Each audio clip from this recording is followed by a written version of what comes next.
Assalamualaikum warahmatullahi wabarakatuh. Hai kelas, semangat pagi semuanya. Kembali jumpa kita dalam video pembelajaran prakarya dan kewirausahaan kelas 11 semester 1. Kita melanjutkan dari video pembelajaran sebelumnya di bab 1, kerajinan bahan lunak dan wirausaha, submateri A, produk kerajinan dari bahan lunak. Kita lanjutkan pada bagian 4, yaitu unsur estetika dan ergonomis produk kerajinan dari bahan lunak. Pembuatan produk kerajinan harus memperhatikan unsur estetika dan ergonomis. A. Unsur estetika. Unsur estetika sering kita kenal dengan istilah keindahan. Keindahan adalah nilai-nilai estetis yang menyertai sebuah karya seni. Keindahan juga diartikan sebagai pengalaman estetis yang diperoleh ketika seseorang mencerap objek seni atau dapat pula dipahami sebagai sebuah objek yang memiliki unsur keindahan. Nilai-nilai keindahan atau estetik atau keunikan karya seni memiliki prinsip, yaitu kesatuan, unity, keselarasan, harmoni, keseimbangan, balance, dan kontras, sehingga menimbulkan perasaan haru, nyaman, nikmat, bahagia, agung, ataupun rasa senang. B. Unsur ergonomis. Unsur ergonomis karya kerajinan selalu dikaitkan dengan aspek fungsi atau kegunaan. Adapun unsur ergonomis karya kerajinan adalah sebagai berikut. 1. Keamanan, security, yaitu jaminan tentang keamanan orang menggunakan produk kerajinan tersebut. 2. Kenyamanan, comfortable, yaitu kenyamanan apabila produk kerajinan tersebut digunakan. Barang yang enak digunakan disebut barang terap. Produk kerajinan terapan adalah produk kerajinan yang memiliki nilai praktis yang tinggi. 3. Keluasan, flexibility, yaitu keluasan penggunaan. Produk kerajinan adalah produk terap atau pakai, yaitu produk kerajinan yang wujudnya sesuai dengan kegunaan atau terapannya. Produk terap atau pakai dipersyaratkan memberi kemudahan dan keluasan penggunaan agar pemakai tidak mengalami kesulitan dalam penggunaannya. Oke kelas, selanjutnya di bagian 5. Motif ragam hias pada produk kerajinan dari bahan lunak. Indonesia sangat kaya dengan keragaman produk kerajinan dengan berbagai macam ragam hias yang tersebar di seluruh tanah air. Ragam hias Nusantara pada umumnya memiliki muatan nilai tradisi dengan kekhasan dan keragamannya masing-masing. Di samping perbedaan-perbedaan, terdapat pula persamaan-persamaannya. Misalnya, jenis, bentuk, motif hias, pola susunan, pewarnaan, bahkan nilai simbolisnya. Berbagai motif ragam hias yang dapat digunakan untuk menghias karya kerajinan, antara lain adalah sebagai berikut. A. Motif realis. Motif realis ialah motif yang dibuat berdasarkan bentuk-bentuk nyata yang ada di alam sekitar, seperti bentuk tumbuh-tumbuhan, bentuk hewan, bentuk batu-batuan, bentuk awan, matahari, bintang, bentuk pemandangan alam, dan lainnya. B. Motif geometris.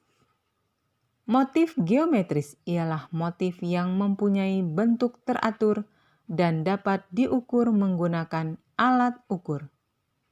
Contohnya, bentuk segi empat, segitiga, lingkaran, kerucut, dan silinder. Motif geometris merupakan motif tertua dalam ragam hias karena sudah dikenal sejak zaman prasejarah. Motif geometris berkembang dari bentuk titik, garis, atau bidang yang berulang dari yang sederhana sampai dengan pola yang rumit. Hampir di seluruh wilayah Nusantara ditemukan motif ini. Motif hias geometris antara lain mender, pilin, lereng, banji, kawung, jelamprang, dan tumpal. C. Motif dekoratif. Pengertian dekoratif adalah menggambar dengan tujuan mengolah suatu permukaan benda menjadi lebih indah. Gambar dekoratif berupa gambar hiasan yang perwujudannya tampak rata, kesan ruang jarak jauh dekat, atau gelap terang tidak terlalu ditonjolkan. Untuk memperoleh objek gambar dekoratif, perlu dilakukan deformasi atau penstileran alami. Bentuk-bentuk objek di alam disederhanakan dan digayakan tanpa meninggalkan bentuk aslinya. Misalnya, bunga, hewan, tumbuhan yang digayakan. Kesan tentang bunga, hewan, tumbuhan harus masih ada pada motif itu. D. Motif abstrak. Motif abstrak merupakan motif yang tidak dikenali kembali, objek asal yang digambarkan, atau memang benar-benar abstrak karena tidak menggambarkan objek-objek yang terdapat di alam maupun objek hayalan, gubahan objek alam, serta tidak menggunakan unsur tulisan yang terbaca. Motif abstrak di sini menggunakan bentuk yang lebih bebas, bukan geometris. Oke, kelas selanjutnya ke bagian 6, yaitu teknik pembuatan produk kerajinan dari bahan lunak. Ada beberapa teknik pembuatan produk kerajinan dari bahan lunak. Teknik tersebut disesuaikan dengan bahan yang digunakan. Adapun teknik yang dapat digunakan untuk membuat karya kerajinan dari bahan lunak antara lain membentuk, menganyam, menenun, dan mengukir. A. Membentuk. Teknik membentuk biasanya digunakan untuk membuat karya kerajinan dari tanah liat. Macam-macam teknik membentuk antara lain sebagai berikut. 1. Teknik coil atau lilit pilin. Cara pembentukan dengan tangan langsung seperti coil, lempengan atau pijat jari merupakan teknik pembentukan tanah liat yang bebas untuk membuat bentuk-bentuk yang diinginkan. Bentuknya tidak selalu simetris. Teknik ini sering dipakai oleh para seniman dan pengrajin keramik. 2. Teknik putar. Teknik pembentukan dengan alat putar dapat menghasilkan banyak bentuk yang simetris, bulat, silindris, dan bervariasi. Cara pembentukan dengan teknik putar ini sering dipakai oleh para perajin keramik. Perajin keramik tradisional biasanya menggunakan alat putar tangan atau hand wheel atau alat putar kaki, kick wheel. Para perajin bekerja di atas alat putar dan menghasilkan bentuk-bentuk yang sama seperti gentong dan guci. 3. Teknik cetak. Ada 2 teknik pembentukan karya kerajinan dari bahan lunak, yaitu sekali cetak dan cetak berulang. Teknik sekali cetak ialah teknik cetak yang menghasilkan sekali cetakan dan tidak dapat diperbanyak. Teknik cetak berulang ialah teknik mencetak yang dapat memproduksi karya dengan jumlah yang banyak dengan bentuk dan ukuran yang sama. Bahan cetakan yang biasa dipakai adalah gips, seperti untuk cetakan berongga, cetakan padat, cetakan jiger, maupun cetakan untuk dekorasi tempel. Cara ini digunakan pada pabrik-pabrik keramik dengan produksi massal, seperti alat-alat rumah tangga, piring, cangkir, mangkok, dan gelas. B. Menganyam. Teknik menganyam dapat digunakan untuk pembuatan karya kerajinan dari bahan lunak dengan karakteristik tertentu.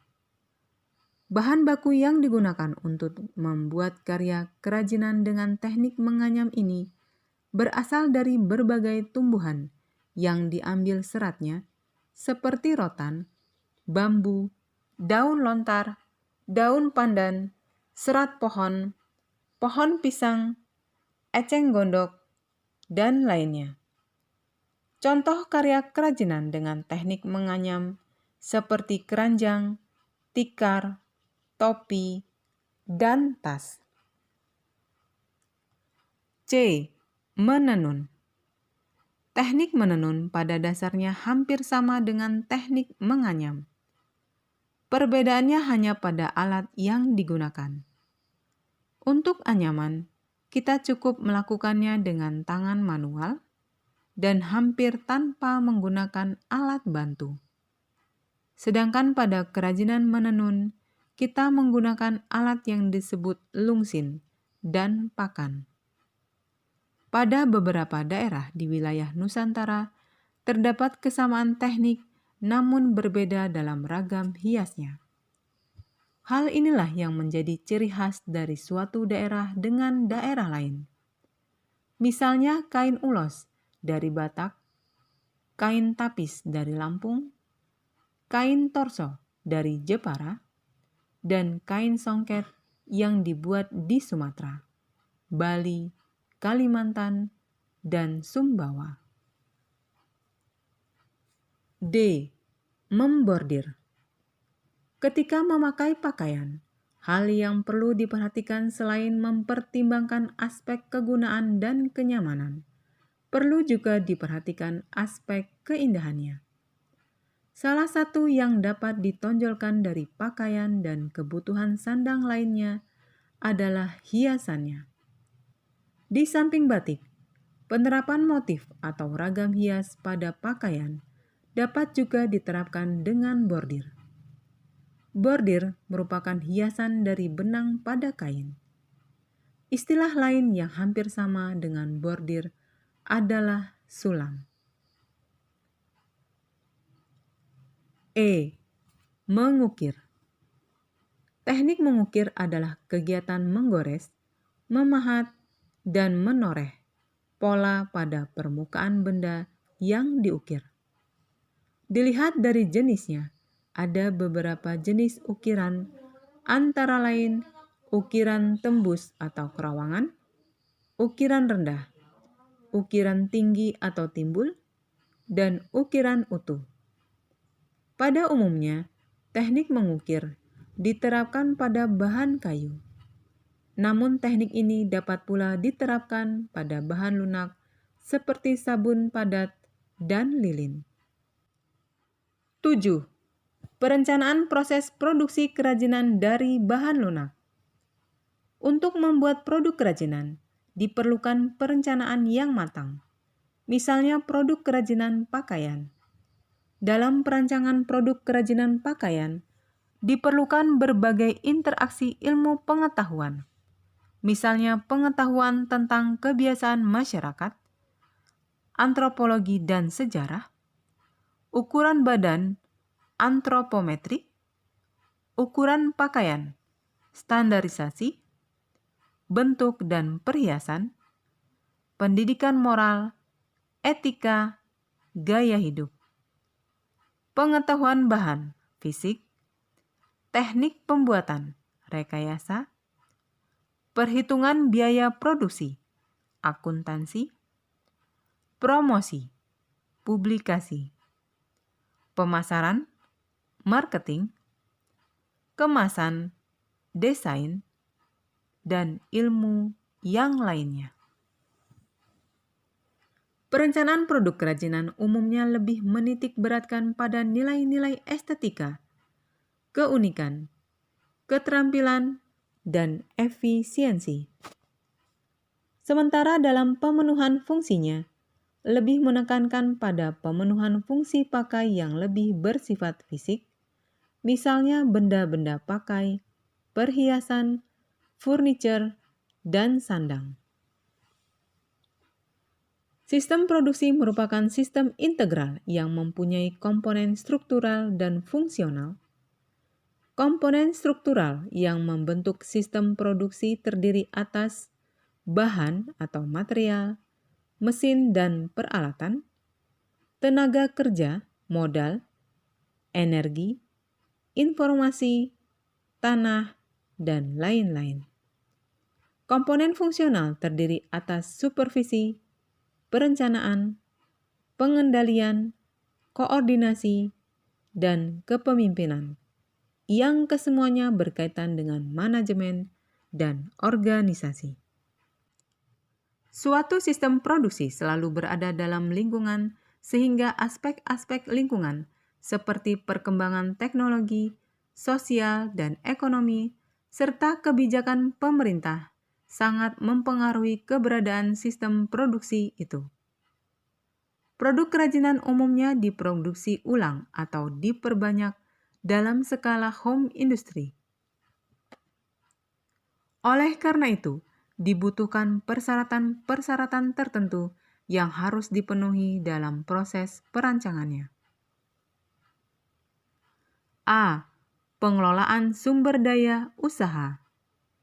Dalam perencanaan proses produksi, diperlukan pengelolaan yang baik untuk mencapai tujuan perusahaan atau industri. Sumber daya yang dimiliki oleh perusahaan dapat dikategorikan atas 6 tipe sumber daya atau 6M, yaitu sebagai berikut. 1. Man, manusia. Dalam pendekatan ekonomi, sumber daya manusia adalah salah satu faktor produksi selain tanah, modal, dan keterampilan.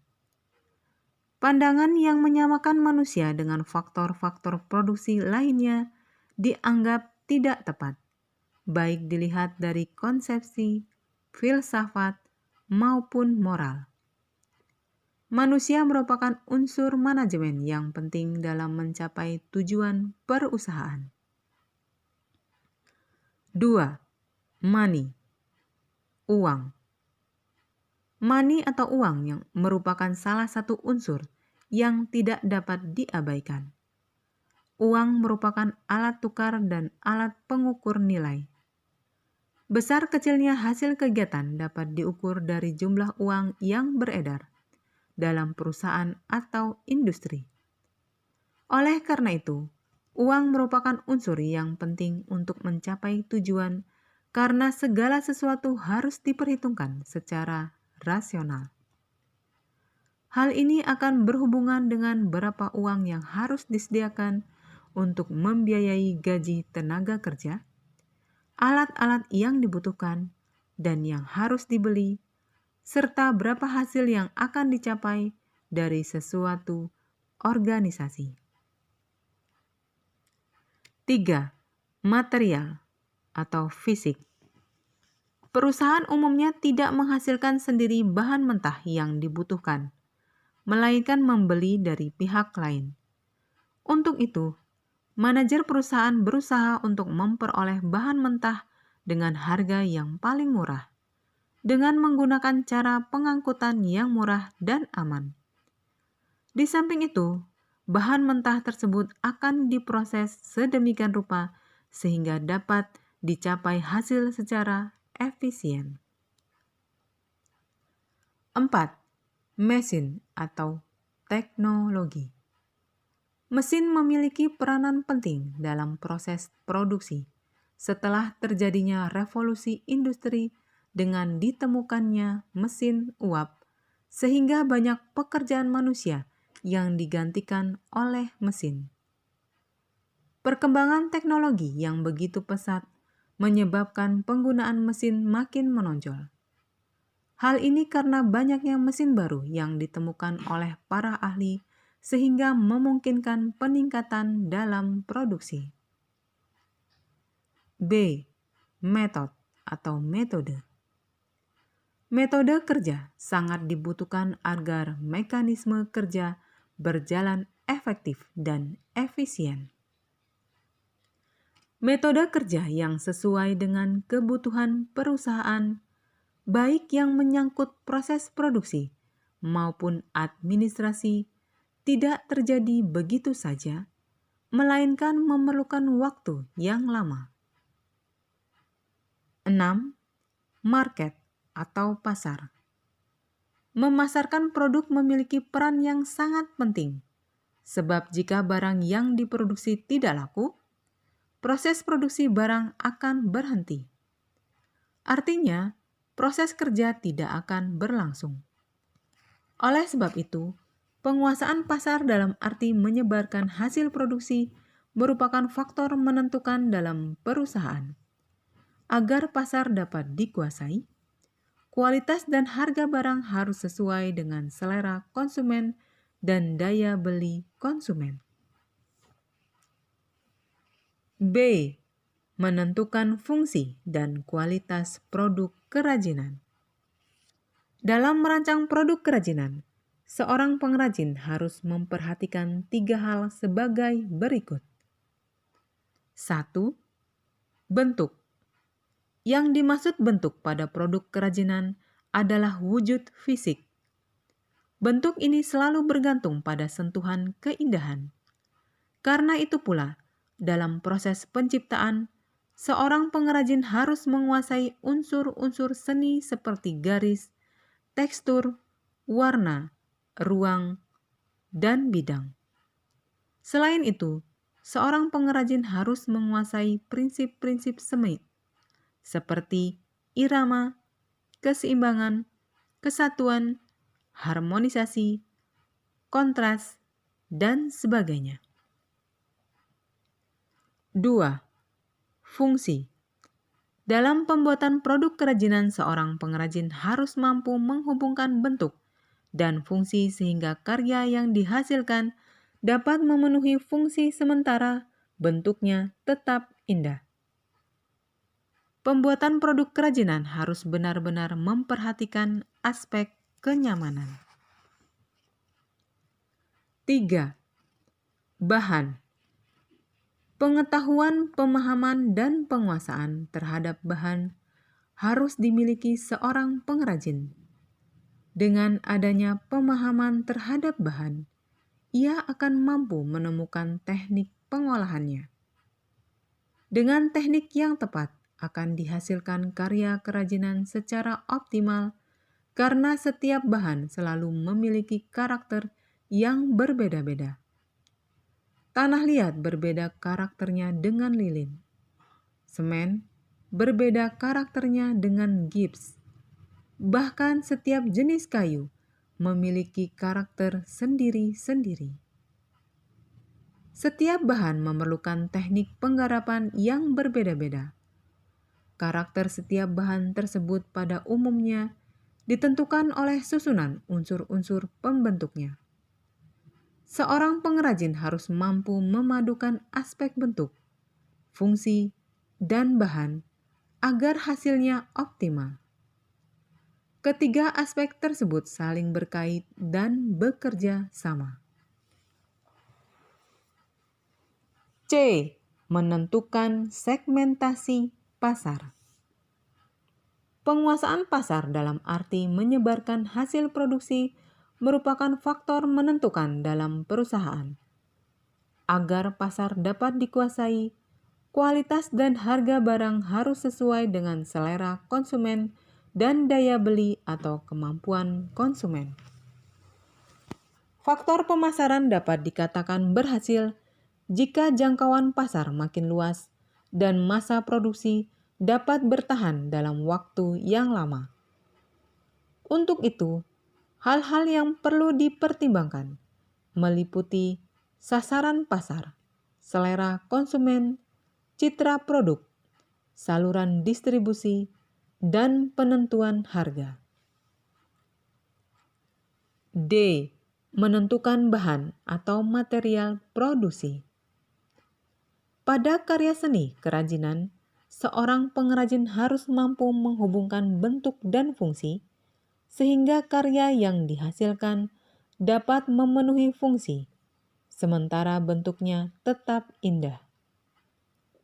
Pemilihan bahan atau material dalam pembuatan karya kerajinan sangat terkait dengan sasaran pasar, karena material akan mendukung nilai bentuk, kenyamanan, terutama dalam menggunakan benda terapan, dan juga akan mempengaruhi kualitas dari barang tersebut. Bentuk selalu bergantung pada sentuhan keindahan atau estetika. Oleh karena itu, dalam penciptaannya, seorang pengrajin harus menguasai unsur-unsur seni rupa seperti garis, bentuk, warna, dan komposisi. E. Menentukan teknik produksi. Mewujudkan sebuah produk kerajinan haruslah menggunakan cara atau teknik tertentu sesuai dengan bahan dasar kerajinan. Penguasaan teknik dalam berkarya kerajinan akan menentukan kualitas produk kerajinan yang dibuat.